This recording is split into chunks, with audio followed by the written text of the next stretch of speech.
ਆਓ ਸੁਣੀਏ ਸਫ਼ਰਨਾਮਾ ਅੰਸ਼ ਲਾਹੌਰ ਸ਼ਹਿਰ ਦੀ परिक्रमा जो कि बलदेव सिंह जी द्वारा लिखा गया है। बहुत सोहना सफ़रनामा जिस दे राहीं आपां लाहौर शहर की पूरी दी पूरी परिक्रमा करांगे।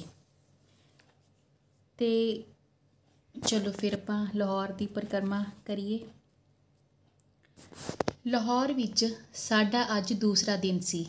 अमीर घरां विच सवेरे 9 ਵਜੇ ਤੋਂ ਪਹਿਲਾਂ ਉੱਠਣ ਦਾ ਰੁਝਾਨ ਨਹੀਂ ਹੈ। ਇਹ ਲੋਕ ਰਾਤ ਨੂੰ 12-1 ਵਜੇ ਤੱਕ ਜਾਂ ਕਈ ਵਾਰ 2 ਵਜੇ ਵੀ ਸੌਂਦੇ ਹਨ ਤੇ ਫਿਰ ਦੇਰ ਨਾਲ ਜਾਗਦੇ ਹਨ। ਖਿੜਕੀਆਂ 'ਤੇ ਲੱਗੇ ਮੋਟੇ ਭਾਰੇ ਪਰਦੇ ਕਮਰਿਆਂ ਅੰਦਰ ਦਿਨ ਨੂੰ ਵੀ ਰਾਤ ਬਣਾਈ ਰੱਖਦੇ ਹਨ।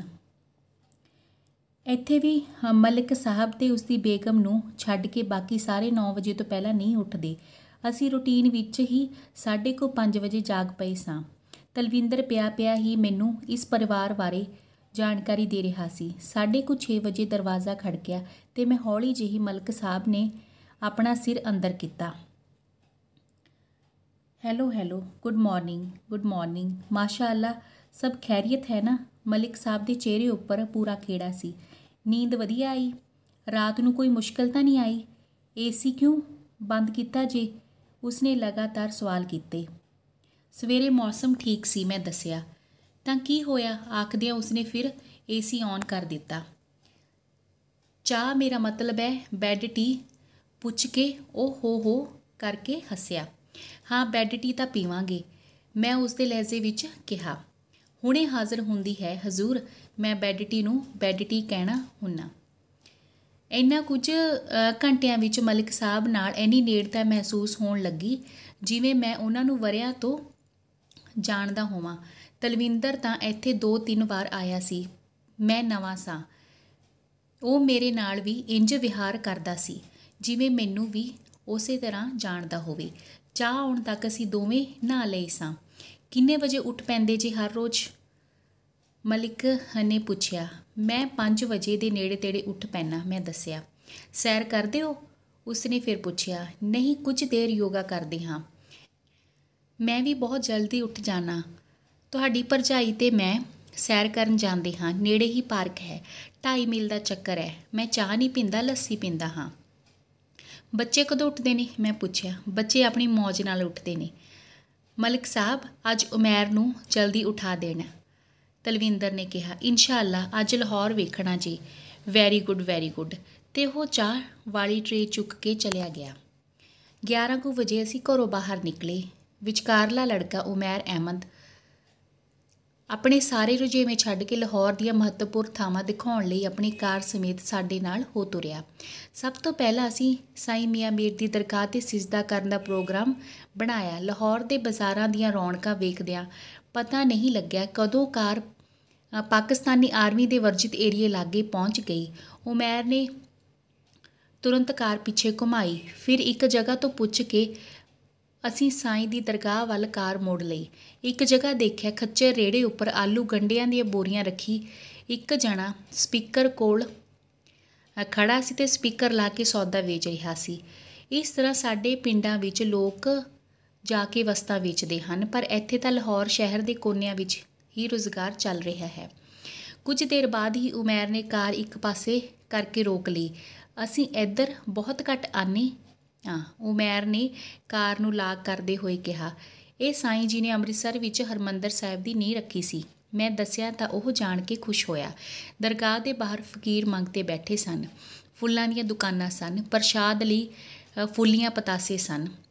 ਦਰਗਾਹ ਦੇ ਬਾਹਰ ਖੱਬੇ ਹੱਥ ਅਸੀਂ ਜੁੱਤੀਆਂ ਉਤਾਰ ਦਿੱਤੀਆਂ। ਕੋਈ ਟੋਕਨ ਦੇਣਾ ਜੇ? ਮੈਂ ਆਪਣੇ ਇੱਧਰ ਗੁਰਦੁਆਰੇ ਵਿੱਚ ਬਣੇ ਜੋੜੇ ਘਰ ਦੀ ਰਵਾਇਤ ਅਨੁਸਾਰ ਹੀ ਪੁੱਛ ਬੈਠਾ। ਸਰਦਾਰ ਜੀ ਜੁੱਤਾ ਗੁੰਮ ਹੋ ਗਿਆ ਤਾਂ ਪੂਰੇ ਪੈਸੇ ਖਿਦਮਤਕਾਰ ਤੋਂ ਲੈ ਜਾਣਾ। ਮਹਿੰਦੀ ਰੰਗੀ ਦਾੜੀ ਵਾਲੇ ਸ਼ਖਸ ਨੇ ਆਪਣੀ ਛਾਤੀ ਉੱਪਰ ਹੱਥ ਰੱਖ ਕੇ ਕਿਹਾ। ਮੈਨੂੰ ਬੜੀ ਸ਼ਰਮ ਮਹਿਸੂਸ ਹੋਈ। ਮਨ ਵਿੱਚ ਆਇਆ ਮੈਨੂੰ ਟੋਕਨ ਬਾਰੇ ਨਹੀਂ ਸੀ ਪੁੱਛਣਾ ਚਾਹੀਦਾ। ਅਸੀਂ ਅੰਦਰ ਲੰਘ ਗਏ। ਸਾਹਮਣੇ ਲੰਮੇ ਚੌੜੇ ਅਹਾਤੇ ਦੇ ਵਿਚਕਾਰ ਸਾਈਂ ਜੀ ਦੀ ਮਜ਼ਾਰ ਹੈ। ਸੱਜੇ ਹੱਥ ਮਸਜਿਦ। ਖੱਬੇ ਪਾਸੇ ਕਬੂਤਰਾਂ ਦਾ ਇੱਕ ਵੱਡਾ ਝੁੰਡ ਅਨਾਜ ਦੇ ਦਾਣੇ ਚੁਗ ਰਿਹਾ ਸੀ।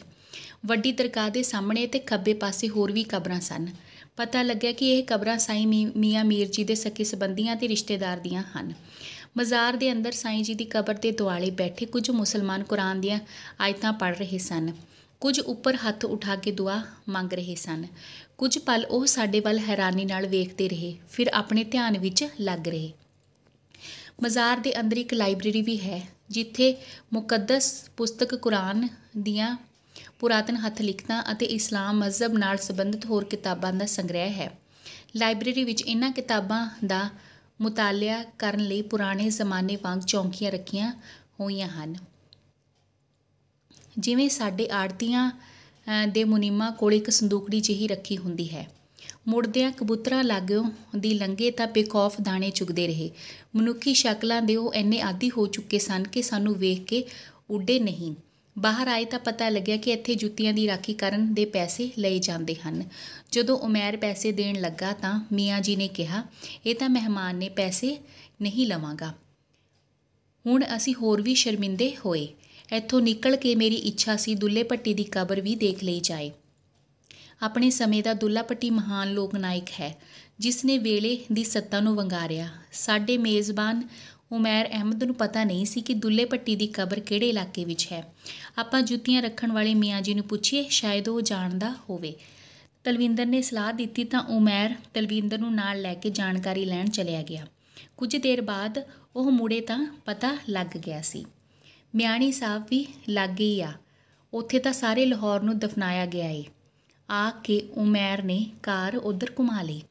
ਇਸ ਵੱਡੇ ਕਬਰਸਤਾਨ ਦੇ ਲਾਗੇ ਗਏ ਤਾਂ ਸੱਜੇ ਪਾਸੇ ਇੱਕ ਤਖਤੀ ਲੱਗੀ ਦੇਖੀ। ਲਿਖਿਆ ਸੀ, ਸ਼ਹੀਦ ਦੁੱਲਾ ਭੱਟੀ ਦੀ ਕਬਰ।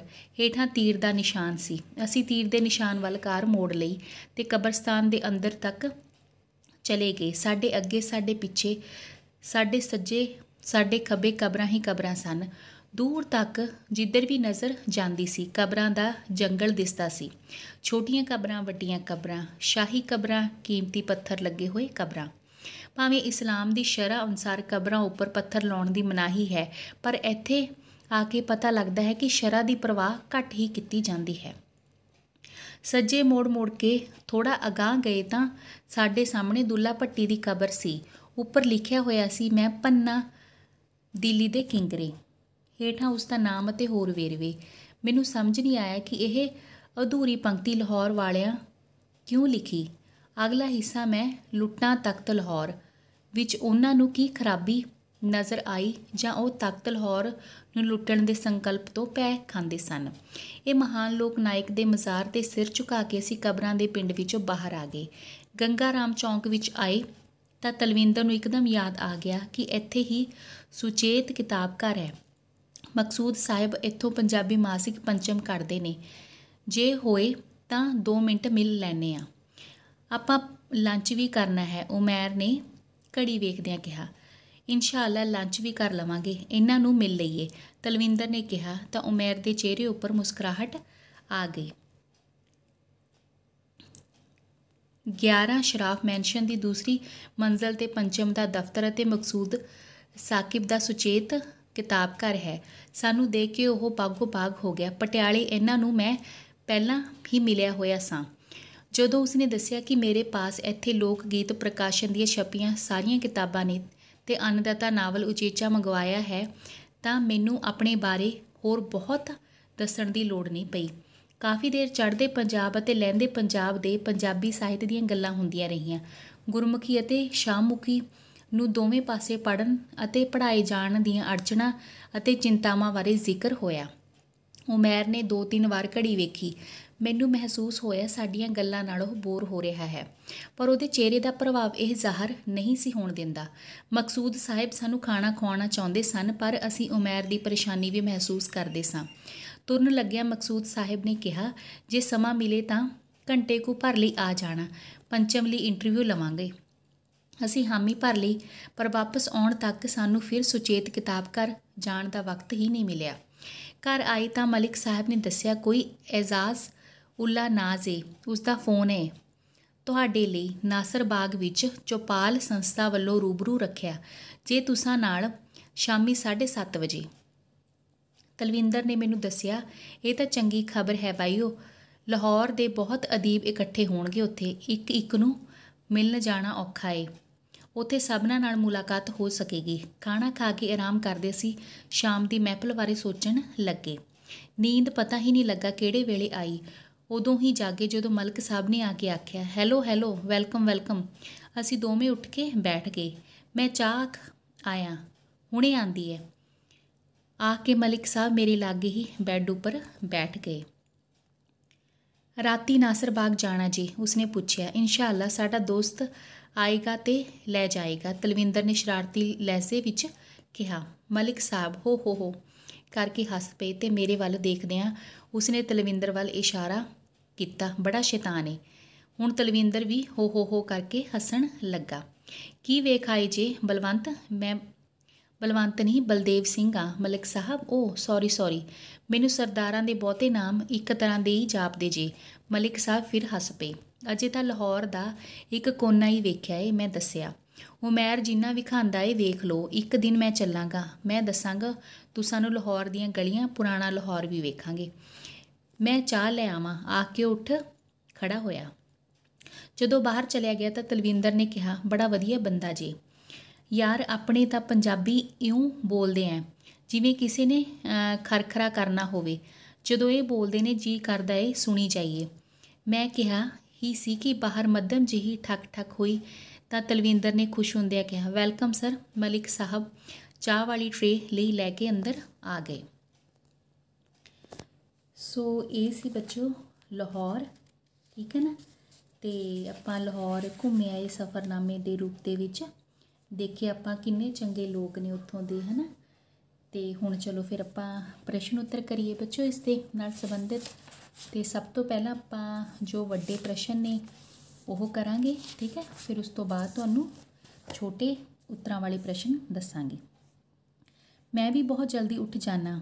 ਤੁਹਾਡੀ ਭਰਜਾਈ ਤੇ ਮੈਂ ਸੈਰ ਕਰਨ ਜਾਂਦੇ ਹਾਂ, ਨੇੜੇ ਹੀ ਪਾਰਕ ਹੈ, 2.5 ਮੀਲ ਚੱਕਰ ਹੈ। ਮੈਂ ਚਾਹ ਨਹੀਂ ਪੀਂਦਾ, ਲੱਸੀ ਪੀਂਦਾ ਹਾਂ। ਇਹ ਸ਼ਬਦ ਕਿਸ ਨੇ ਕਿਸ ਨੂੰ ਕਹੇ? ਇਹ ਸ਼ਬਦ ਮਲਿਕ ਸਾਹਿਬ ਨੇ ਲੇਖਕ ਨੂੰ ਕਹੇ ਅਤੇ ਲੇਖਕ ਨੇ ਇਹ ਉੱਥੇ ਵਰਤੇ ਜਿੱਥੇ ਉਹ ਦੱਸਣਾ ਚਾਹੁੰਦਾ ਹੈ ਕਿ ਮਲਿਕ ਸਾਹਿਬ ਦਾ ਨੇਮ ਤੇ ਸੁਭਾਅ ਕਿਹੋ ਜਿਹਾ ਹੈ, ਬੱਚਿਆਂ ਦੀ ਜ਼ਿੰਦਗੀ ਵਿੱਚ ਉਹਨਾਂ ਦਾ ਕਿੰਨਾ ਕੁ ਦਖਲ ਹੈ। ਸਾਈਂ ਮੀਆਂ ਮੀਰ ਦੀ ਦਰਗਾਹ ਦੇ ਅੰਦਰ ਮੁਸਲਮਾਨ ਬੈਠੇ ਕੀ ਕਰਦੇ ਸਨ? ਸਾਈਂ ਮੀਆਂ ਮੀਰ ਦੀ ਦਰਗਾਹ ਦੇ ਅੰਦਰ ਮੁਸਲਮਾਨ ਬੈਠੇ ਕੁਰਾਨ ਦੀਆਂ ਆਇਤਾਂ ਪੜ੍ਹ ਰਹੇ ਸਨ ਤੇ ਹੱਥ ਉਠਾ ਕੇ ਦੁਆ ਕਰ ਰਹੇ ਸਨ। ਸਾਈਂ ਮੀਆਂ ਮੀਰ ਦੀ ਦਰਗਾਹ ਦੇ ਬਾਹਰ ਲੇਖਕ ਨੇ ਕੀ ਵੇਖਿਆ? ਸਾਈਂ ਮੀਆਂ ਮੀਰ ਦੀ ਦਰਗਾਹ ਦੇ ਬਾਹਰ ਲੇਖਕ ਨੇ ਦੇਖਿਆ ਵੀ ਬਹੁਤ ਸਾਰੇ ਫਕੀਰ ਅਤੇ ਮੰਗਤੇ ਬੈਠੇ ਸਨ। ਉੱਥੇ ਫੁੱਲਾਂ ਦੀਆਂ ਦੁਕਾਨਾਂ ਵੀ ਸਨ ਤੇ ਪ੍ਰਸ਼ਾਦ ਦੀਆਂ ਵੀ ਦੁਕਾਨਾਂ ਸਨ। ਪ੍ਰਸ਼ਾਦ ਫੁੱਲੀਆਂ ਅਤੇ ਪਤਾਸੇ ਸਨ। ਉੱਥੇ ਇੱਕ ਪਾਸੇ ਕਬੂਤਰਾਂ ਦਾ ਵੱਡਾ ਸਾਰਾ ਝੁੰਡ ਅਨਾਜ ਦੇ ਦਾਣੇ ਚੁਗ ਰਿਹਾ ਸੀ। ਮਿਆਣੀ ਸਾਹਿਬ ਦੇ ਅੰਦਰ ਦੁੱਲੇ ਭੱਟੀ ਦੀ ਕਬਰ ਉੱਪਰ ਕਿਹੜੇ ਸ਼ਬਦ ਲਿਖੇ ਹੋਏ ਸਨ? ਲੇਖਕ ਨੂੰ ਇਹ ਅਧੂਰੇ ਕਿਉਂ ਲੱਗੇ? ਮਿਆਣੀ ਸਾਹਿਬ ਦੇ ਅੰਦਰ ਇਹ ਸ਼ਬਦ ਲਿਖੇ ਹੋਏ ਸਨ, ਮੈਂ ਪੰਨਾ ਦਿੱਲੀ ਦੇ ਕਿੰਗਰੇ। ਲੇਖਕ ਨੂੰ ਇਹ ਸ਼ਬਦ ਅਧੂਰੇ ਇਸ ਕਰਕੇ ਲੱਗੇ ਕਿਉਂਕਿ ਇਸ ਦੀ ਪੂਰੀ ਤੁਕ ਹੈ, ਮੈਂ ਲੁੱਟਾਂ ਤਖਤ ਲਾਹੌਰ। ਠੀਕ ਹੈ, ਇਹ ਨਹੀਂ ਸੀ ਲਿਖਿਆ ਹੋਇਆ। ਇਸ ਸਫ਼ਰਨਾਮੇ ਵਿੱਚ ਲੇਖਕ ਨੇ ਲਾਹੌਰ ਦੇ ਅਮੀਰ ਲੋਕਾਂ ਦੇ ਰਹਿਣ ਸਹਿਣ ਅਤੇ ਆਦਤਾਂ ਬਾਰੇ ਕੀ ਦੱਸਿਆ? ਲੇਖਕ ਨੇ ਦੱਸਿਆ ਕਿ ਲਾਹੌਰ ਦੇ ਅਮੀਰ ਲੋਕਾਂ ਵਿੱਚ ਸਵੇਰੇ 9:30 ਵਜੇ ਤੋਂ ਪਹਿਲਾਂ ਉੱਠਣ ਦਾ ਰੁਝਾਨ ਨਹੀਂ ਹੈ ਕਿਉਂਕਿ ਇਹ ਰਾਤ ਨੂੰ ਸੌਣ ਲੱਗੇ 12, 1 ਅਤੇ ਕਈ ਵਾਰ 2 ਵੀ ਵਜਾ ਦਿੰਦੇ ਹਾਂ ਤੇ ਰਾਤੀ ਦੇਰ ਨਾਲ ਸੌਣ ਕਰਕੇ ਉਹ ਸਵੇਰੇ ਨਹੀਂ ਉੱਠਦੇ। ਮਲਿਕ ਸਾਹਿਬ ਕੌਣ ਸਨ? ਉਹਨਾਂ ਦਾ ਸੁਭਾਅ ਕਿਹੋ ਜਿਹਾ ਸੀ? ਜਾਣਕਾਰੀ ਦਿਓ। ਮਲਿਕ ਸਾਹਿਬ ਲਾਹੌਰ ਦੇ ਰਹਿਣ ਵਾਲੇ ਸਨ।